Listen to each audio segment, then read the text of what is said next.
Olá, Herege, tudo bem contigo? Eu sou a Bizi, espero que você esteja bem. Hoje a gente vai conversar um pouquinho sobre Daimon Guardião. Você sabe o que é um Daimon Guardião e conhece o seu?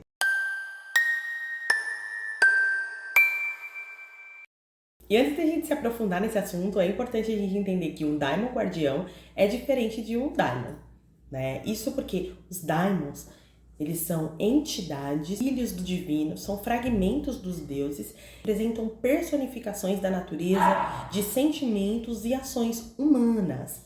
Então, Daimons como, por exemplo, Eros, Thanatos, Hypnos, Morfeu, eles influenciam aí diretamente nos sentimentos e nos comportamentos humanos. Diferentes das divindades, não possuem uma amplitude de epítetos, de características, de elementos ou até mesmo de culto, sabe? Tão expansivo quanto as divindades. Eles são mais, digamos assim, direto ao ponto.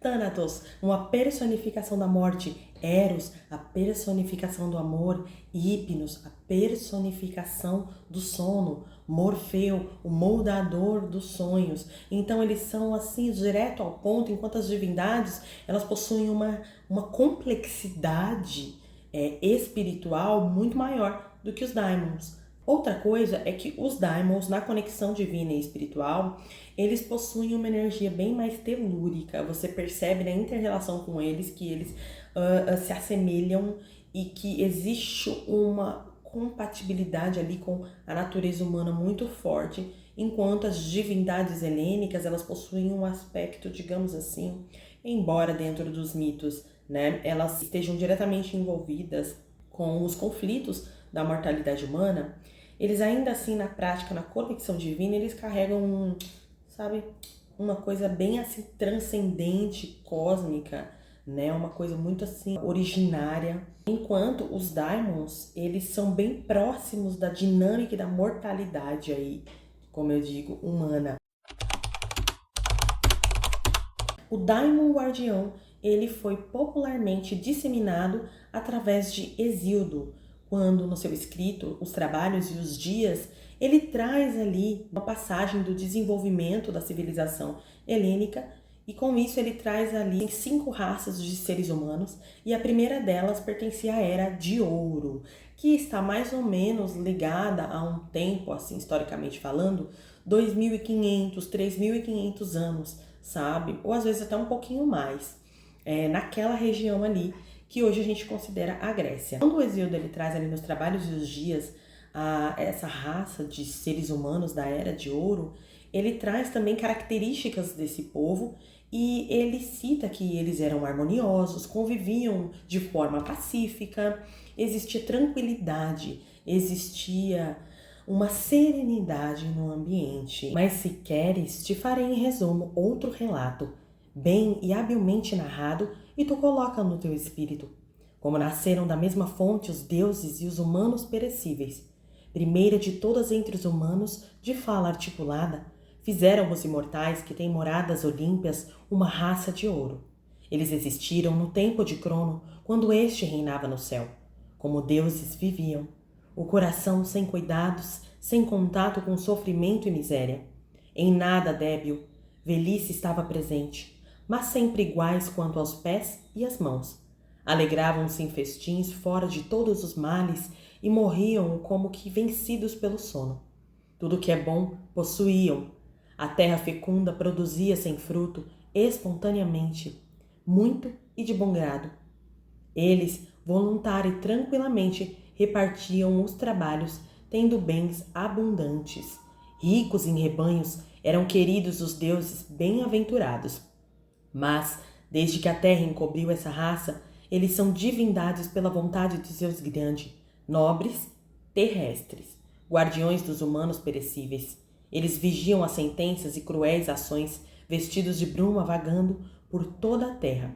Distribuidores de riquezas, obtiveram esse privilégio dos reis. A percepção de Hesíodo é muito relevante porque acaba influenciando completamente o conceito de Daimon Guardião, já que ele traz que Daimon Guardião é um espírito pertencente à Era de Ouro helênica e com isso ele teria se transformado de alguma forma por Zeus em um semideus, tendo aí uma centelha do divino, mas ao mesmo tempo uma característica muito forte terrestre, fazendo com que eles fossem próximos dos seres humanos e responsável também por dar e conceder bênçãos a esses seres humanos, serem conselheiros, forças espirituais que acabam de alguma forma sendo intermediários entre os seres humanos e os deuses. Essa narrativa acaba influenciando diversas escolas filosóficas que começam a discutir sobre a função, digamos assim, espiritual do daimon guardião. Uma coisa interessante também é que Hesíodo adjetiva essa entidade protetora, essa entidade da prosperidade da Era de Ouro a um distribuidor. E isso é muito curioso, porque nas discussões etimológicas sobre a origem da palavra daimon, há uma associação com a palavra daimomai, que significa distribuir, dividir. Isso é bem curioso, porque aí a gente consegue sentir e perceber uma das facetas principais do daimon guardião. Ele é um distribuidor dos desígnios dos deuses para os seres humanos. A palavra daimon também está associada a daimon, que é ascender, e que tem uma relação de alguma forma com essa característica da centelha divina e espiritual que existem nos daimons. Estes seres, entidades que possuem aí uma centelha, uma natureza muito forte do divino, mas ao mesmo tempo também características e uma energia telúrica, uma energia muito ligada aos seres humanos. Em uma concepção homérica, daimon seria uma entidade, um espírito intermediário entre nós e os deuses. Ele é um agente do divino, responsável por conduzir as mensagens dos deuses para nós e a nossa para os deuses. Então ele é um intermediador da nossa relação com as divindades helênicas. O daimon também, ele nos ajuda e nos aconselha, ele está sempre nos direcionando de alguma forma para o destino que as moiras têm reservado para nós. Então, ele vai encaminhando a gente, digamos assim, através de conselhos, orientações, de uma comunicação espiritual, a seguir pelo destino, né, que os deuses e as moiras reservaram para nós. A associação do daimon como um distribuidor é bem curioso porque perpassa também um contexto agrícola, já que por algumas vezes o daimon guardião ele esteve associado à ideia de um semeador, como se nós fôssemos as sementes e ele fosse um dispersador dessas sementes na Terra para que a gente possa se desenvolver conforme a vontade das divindades helênicas. O daimon é esse elo responsável por facilitar a comunicação e inter-relação entre nós e as divindades, e puxando aí uma ideia mais, né, de Sócrates, ele nos ajuda a ser seres humanos melhores. O daimon, para além de um intermediador de comunicação espiritual, ele é um conselheiro, ele é um confidente, ele é um protetor concedido pelos deuses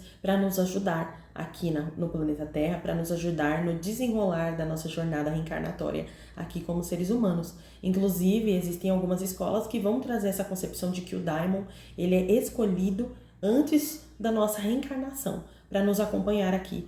Platão é uma figura que também trouxe muita contribuição para a ideia de daimon guardião. No diálogo do Banquete de Platão, ele traz uma concepção bem interessante sobre o daimon guardião. Segundo Platão, o daimon tem a função de interpretar e comunicar aos deuses as mensagens dos homens e aos homens as mensagens dos deuses. Dos homens, as orações e os sacrifícios. Dos deuses, as imposições e recompensas pelos sacrifícios. Dado que está no meio de ambos. O daimon preenche esse espaço entre os dois de tal forma que o conjunto fica ele mesmo ligado numa unidade. É por meio dos espíritos daimonioi que opera toda a arte da profecia, a técnica dos sacerdotes com seus sacrifícios, ritos e encantações, bem como todas as adivinhações e magia. Nota que os deuses não se misturam com os homens, mas por meio desses espíritos passa a ser possível qualquer associação e diálogo dos primeiros com os últimos, estejam estes acordados ou dormindo.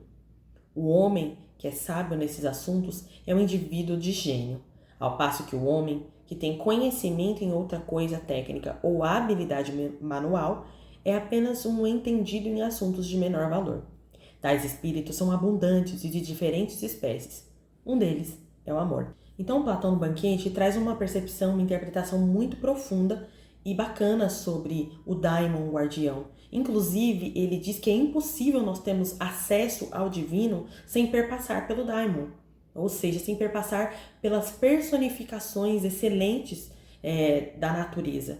O amor, o sono, a morte e várias outras. Isso é bem interessante, porque isso, de um ponto de vista filosófico, nos traz aí uma reflexão de que a gente precisa ser iniciado nessas facetas, né, nessas personificações da natureza, para que nós possamos contatar e perceber o divino. Ou seja, não adianta a gente colocar uma estátua ali, colocar um altar e a gente só trabalhar com as miragens, com as ideias, com as concepções muito pré-moldadas que nós temos sobre os deuses.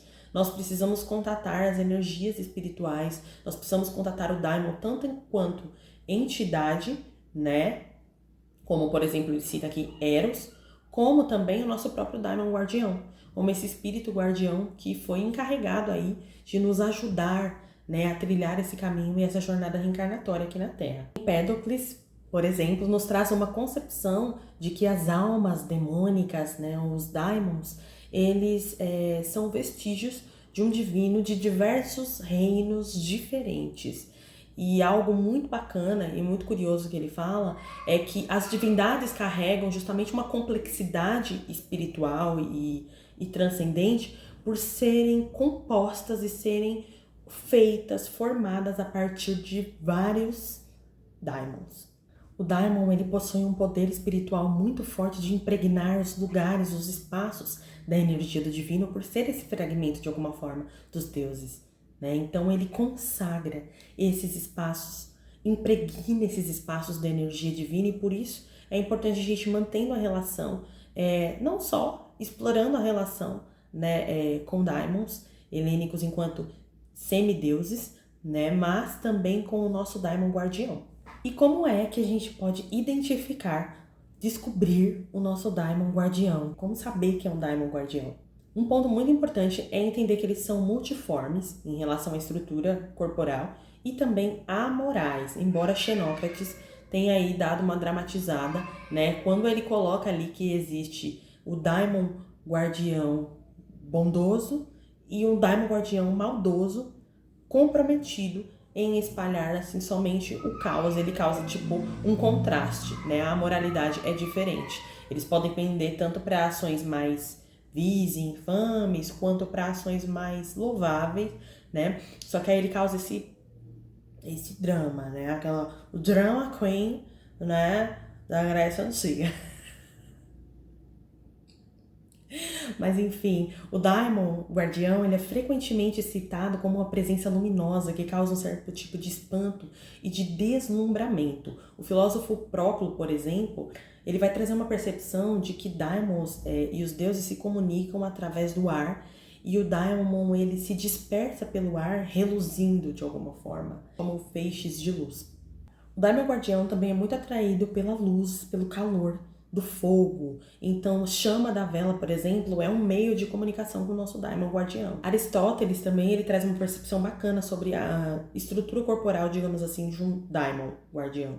Ele diz que ele tem um corpo semimaterial, digamos assim, né? Então, por essa ambiguidade na natureza dele, ele tem um corpo que não é totalmente mortal, só que ele é mais sutil do que o dos seres humanos. Muito importante é que com o advento do cristianismo e com a expansão dele na região da Grécia Antiga, o daimon guardião, ele passou a ser associado gradualmente ao anjo da guarda, como a gente conhece popularmente. Uma figura que acaba criando o tipo de associação entre o daimon guardião e o que seria, né, o que se transformaria no anjo da guarda, é o filósofo judeu-helenista Filon de Alexandria. Teve ali, né, uma educação, toda uma criação helênica, mas ao mesmo tempo também tinha muita, assim, bebia muito das fontes do cristianismo. O daimon guardião é uma entidade muito especial na nossa jornada da espiritualidade, de conexão com divindades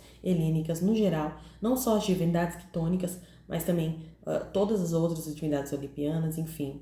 E ele potencializa muito as nossas práticas espirituais, sacraliza o nosso processo de conexão com essas divindades, facilita a intermediação, negociações e barganhas com os deuses de alguma forma. Ela facilita aí, a gente tem de alguma maneira uma resposta mais eficiente dos nossos feitiços, das nossas magias, das entregas e oferendas que nós fazemos para os deuses e daquilo que a gente também espera, né, da espiritualidade ou busca de alguma maneira. Para além disso, eles são guardiões e protetores tutelares. Tive o prazer, o contentamento de entrar em contato com o meu Daimon Guardião de uma maneira onírica, através dos sonhos, isso muito antes de eu chegar no paganismo e na bruxaria. Eu ainda não entendi direito o que era aquilo, sabia que não era das minhas crenças, dos meus preceitos espirituais, religiosos, quando eu ainda era do cristianismo, e há uns 13 anos, mais ou menos, atrás, eu tive os meus primeiros contatos com ele, quando ele veio, através dos sonhos, para me proteger por estar entrando espiritualmente em lugares onde eu não deveria estar, né? Isso no reino de Morfeu. E eu fui guardando aquilo no meu coração, não entendia direito quem era, ele conversava comigo e entendia na minha língua, mas eu via que de fundo, como uma voz de fundo, existia uma outra linguagem que depois eu fui descobrir que era uma linguagem grega, e eu chamava ele de anjo gay. Yagi, protetora. E eu fui tendo muito carinho por ele, assim, ao longo da minha jornada, guardando isso comigo, até que eu chego aí no paganismo, chego na bruxaria, vou me familiarizando com as crenças, com o helenismo, e aprofundando mais uma perspectiva espiritual, e aí eu me deparo com o Daimon Guardião. E aí o coração acelerou, o coração bateu forte, eu falei, é isso, todas as características, o sentimento, o aspecto, a descrição que eles fazem bate muito com a energia dele, com os contatos que eu tive com ele.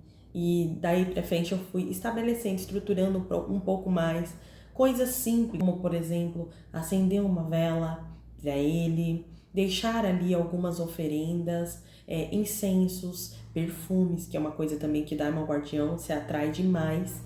E isso foi melhorando assim absurdamente a minha conexão não só com a Perséfone, mas a minha conexão com o mundo dos espíritos no geral e com as divindades e o panteão helênico. Então, o Daimon Guardião é uma coisa que às vezes a gente passa uma vida, né, se conectando com divindades helênicas, mas a gente não chega a se aprofundar nesse assunto. É muita informação dispersa, picada, fragmentada, confusa, né? E eu sei que muitas pessoas têm interesse em saber sobre, mas fica com aquele sentimento de e aí, né? Ou não é? O que eu faço, né? Como que eu lido? E eu espero aqui trazer mais, falar mais sobre essas entidades, falar mais sobre uma vida e uma convivência espiritual com o Daimon Guardião. Porque às vezes essa desconexão que você está sentindo, essa dificuldade de conseguir acessar o divino de alguma maneira, é porque você não está usando esse canal, aproveitando esse canal. Ele sempre esteve aí, sempre vai estar aí com você. O que você precisa agora é criar uma consciência espiritual e se abrir para uma energia que sempre esteve do seu lado de alguma maneira. Você sentiu, em algum momento atravessou na sua vida o contato com o panteão helênico, existe algo além. Existe algo mais profundo e existe com certeza aí uma energia tutelar que pode te ajudar a conseguir estreitar esse relacionamento de conexão espiritual com as divindades helênicas da maneira como os deuses gostam, né? Porque eles têm os preceitos deles, os deuses gregos e helênicos têm o estabelecimento da lei divina, né, deles, de alguma forma, e a gente entendendo como que é o funcionamento disso, faz com que a gente consiga se comunicar com eles de uma maneira mais respeitosa. Algo que é muito importante de falar é que essa relação com o Daimon não é para ser uma relação de servidão. Isso não é adequado, isso não é saudável com nenhum tipo de divindade ou de entidade. A gente não deve entrar num contexto tóxico, abusivo ou num tipo de relação escravocrata de alguma forma com nenhum ser de nenhuma esfera.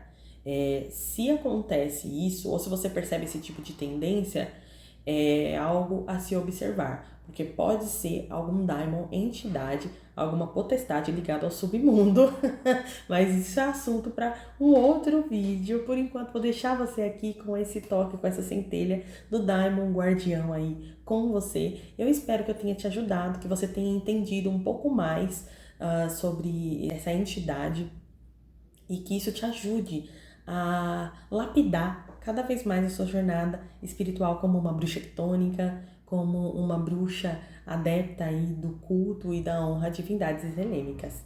É isso, meus amores. Um beijo e até o próximo vídeo.